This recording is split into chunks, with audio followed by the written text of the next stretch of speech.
Des passionnés dans mon univers où la curiosité est une qualité. Alors les questions sont encouragées en direct ou en différé, vous le savez maintenant. La team replay, merci de me faire un petit signe en commentaire. Et aujourd'hui, suite aux deux lives que j'ai fait, live duo sur les trans et les croyances autour du chamanisme avant-hier. Hier, c'était un live plus spécifique sur le lien un petit peu entre certaines expériences, je vous laisse aller voir si ça vous intéresse, en psychologie et moi ce que je pense du chamanisme. Et dans les deux cas, dans les deux lives, on a évoqué le mot sorcière, les sorciers, les sorcières, dans un sens qui est relié à quelque chose qui pour moi positif, qui va être sur le fait d'aider le plus de monde possible avec les connaissances et surtout de pouvoir reprendre son pouvoir intérieur et d'avoir le pouvoir sur soi plutôt que de prendre le pouvoir sur l'autre. Et puis quand j'ai fini le live d'hier, d'ailleurs ça a été magnifique, merci pour vos réactions au live d'hier. Il y a une des personnes qui a retrouvé le documentaire dont je parle et du coup merci à elle, elle se reconnaîtra. Et du coup si vous voulez voir ce documentaire, je peux vous donner le lien en message privé, voilà. Et j'ai déjà donné un certain nombre de personnes. Merci pour les échanges en privé, c'est vraiment très très riche. Donc en plus donc de cette richesse que ça a engendré hier, les échanges que j'ai eus ensuite après le live, j'ai eu une réflexion sur le fait que euh, j'ai parlé d'un point de vue sur sorcier, sorcière, et j'avais envie quand même d'en dire plus parce que c'est quand même un thème qui est hyper important, et surtout quand on parle de chamanisme, puisque je vous le dis souvent, le chamanisme est un mot qui s'est popularisé de manière récente, donc on pourrait dire un mot moderne, sorti du contexte d'origine, qui a été utilisé par les anthropologues et popularisé par les anthropologues. Et du coup, dans lequel on met tous les guérisseurs, guérisseuses, druides, druidesses, sorciers, sorcières, etc. Et donc là, j'ai envie d'aller retourner un peu sur ce côté plus nuancé du mot sorcier, sorcière, et déjà de vous donner son étymologie pour celles et ceux qui ne le savent pas. L'étymologie du mot sorcier, sorcière, ça vient de sourcier, sourcière, donc celui, celle qui peut retrouver la source de manière à distance, avec l'aide de l'invisible, des mondes subtils. Là, pour le coup, on peut parler de lien avec les esprits de la nature, les éléments. Donc, toutes les personnes qui sont en lien avec les esprits de la nature, qui peuvent communiquer avec l'invisible et ramener des informations de l'invisible. Moi, on le rentre dans le mot chaman parce que c'est un mot, comme je vous le dis, fourre-tout. C'est vrai qu'on pouvait, il y a peu de temps, et encore maintenant, le rentrer aussi dans ce mot de sorcier-sorcière, même si c'est aussi celle et celui qui lance des sorts, mais les sorts, c'est justement aller créer quelque chose de l'invisible vers le visible, avec soit la parole, soit quelque chose qui est de l'ordre de l'énergie, qui va se déployer de lui vers de l'immatériel vers le matériel, comme trouver une source, donc à distance on pourrait dire. Donc voilà, pour l'étymologie du mot sorcière, sorcier, et donc j'avais envie aussi de plus largement parler du coup de sorcellerie, et la sorcellerie dans le côté positif, là je vous l'ai dit rapidement, mais aussi, voilà, c'est aussi prendre soin déjà de soi, de son intériorité, prendre soin des autres, et se relier à tout ce qui est monde invisible, y compris les esprits de la nature, sont très présents dans le côté sorcier-sorcière. Et du coup, non, alors les druides, les druidesses, etc., ça peut être relié à ça. Hein, aussi, ça rentre dans cette catégorie de guérisseurs, guérisseuses qui font tout ce que je viens de dire, hein, en lien avec l'invisible. Et c'est relié historiquement, c'est relié en fait, hein, tout ça. Donc, ceci étant dit, j'ai beaucoup donné l'aspect positif et je me disais, et comme par hasard, ma fille regardait un truc qui me rappelait ça, donc c'est que c'était bien le thème du jour.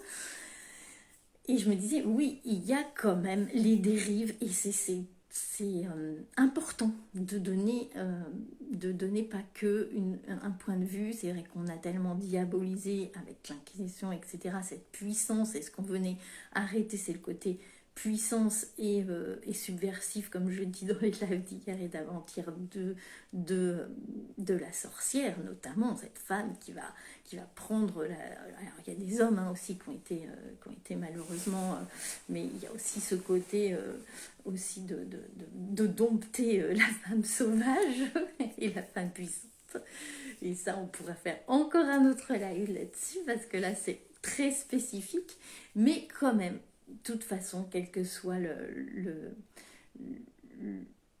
j'ai envie de dire, quelle que soit la puissance n'est pas admise par des personnes qui veulent prendre le pouvoir. Pour autant, il y a aussi dans les sorciers et les sorcières des personnes qui ont pris un chemin de pouvoir sur l'autre, et je me suis dit en repensant au live d'hier que j'avais été un petit peu vite là-dessus. Bon, c'était pas le sujet du live non plus, mais c'est ça qui est chouette dans le fait de faire des lives tous les jours, c'est qu'on peut aller de plus en plus en...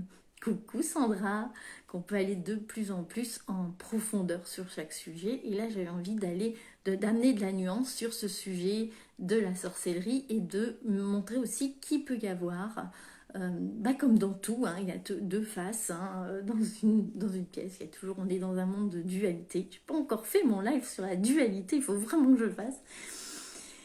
En tout cas, qu'il y a aussi, à un moment donné, on est humain et il y a la possibilité de prendre le pouvoir sur l'autre aussi. Alors même si au départ c'est pas du tout le but qu'on peut dire à la base, moi c'est pas du tout comme ça que je le vis. Au départ c'est vraiment de reprendre son propre pouvoir, mais l'humain est fait de telle sorte que, en fait, effectivement, le fait d'avoir des connexions avec l'invisible, avec certains esprits, eh bien, de prendre de la puissance, mais en n'ayant pas complètement soigné. Et c'est pour ça que moi,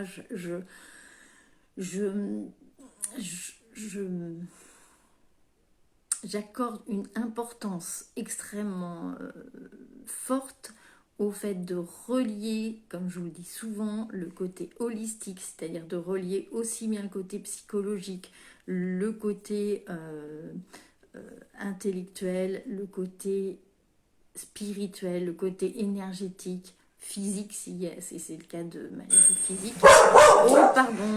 Alors là, c'était un peu... Je vais être obligée de répondre, sinon ça va pas bien se passer.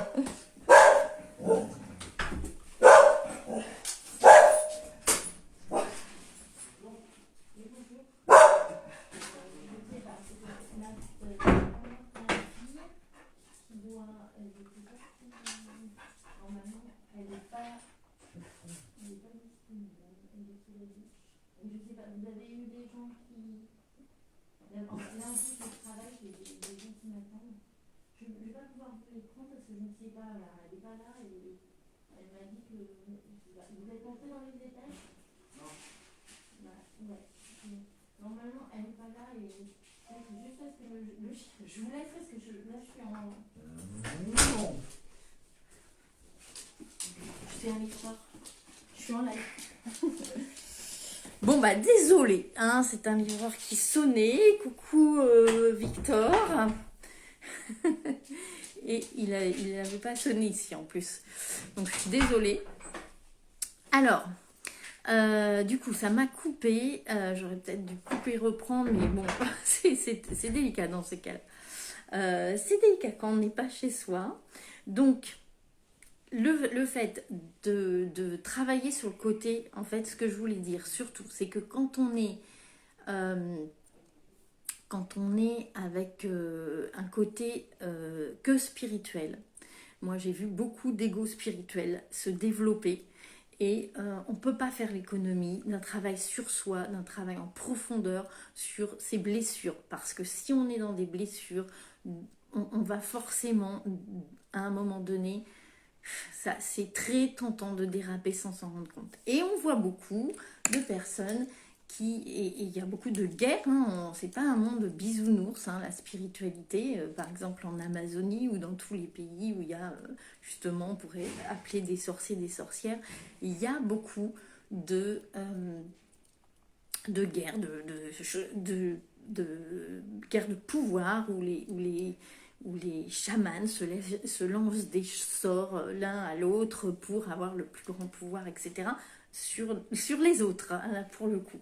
Donc, attention à ça, et je me disais de finir le live hier sans évoquer ça, c'est quand même quelque chose qui existe souvent, dont il faut vraiment prendre soin, c'est-à-dire vraiment vérifier que la personne avec qui vous allez faire des choses, c'est une personne qui a travaillé sur elle, et qui n'est pas dans quelque chose de l'ordre du vampirisme énergétique, par exemple, ce qui est très très très courant.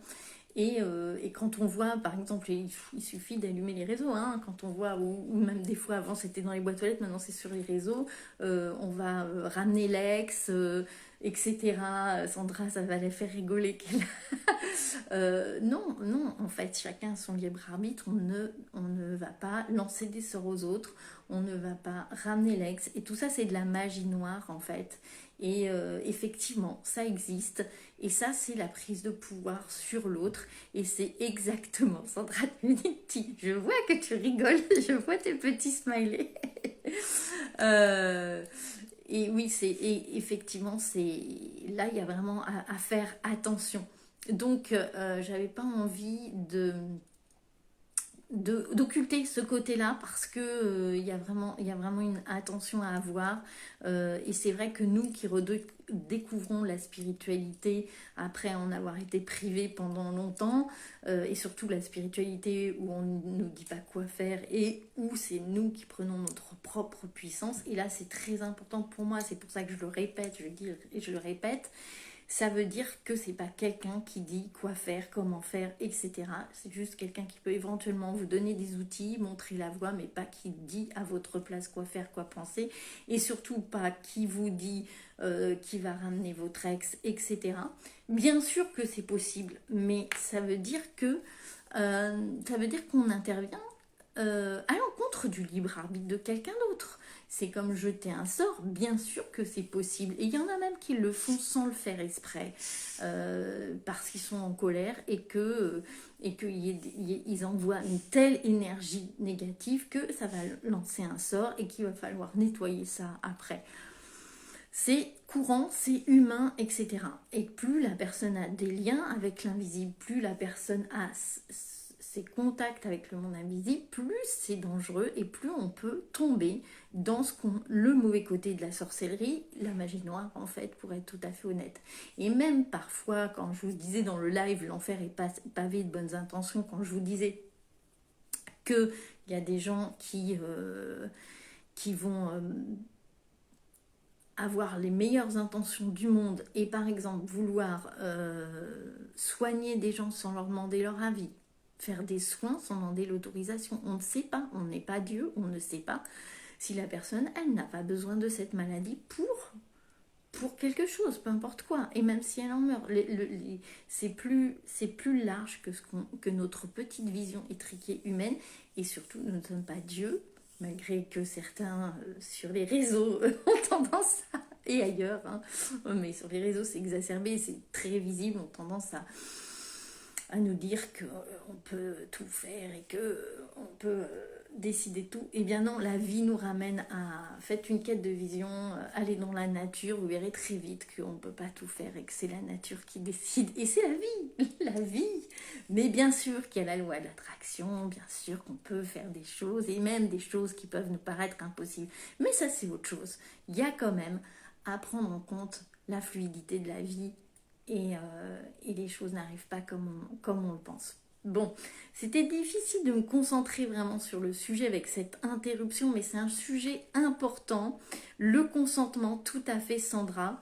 Et puis en plus, j'ai cassé mes lunettes, je n'ai plus qu'un verre, donc je vais essayer de lire sans mes lunettes. Et comme je suis pas chez moi, j'ai pas un double, donc je vais essayer de regarder si vous avez mis des petits commentaires. C'est pour ça que j'ai pas regardé au fur et à mesure. De toute façon, avec cette interruption, je vais réussir à remonter. Parce que vous voyez, j'ai plus qu'un verre, donc il faut que je fasse ça. Sinon, je ne vois rien. Donc, Sagir, coucou. Alors, Victor, le consentement. Bon, bah, il n'y avait pas d'autre, vous m'avez facilité. Hein.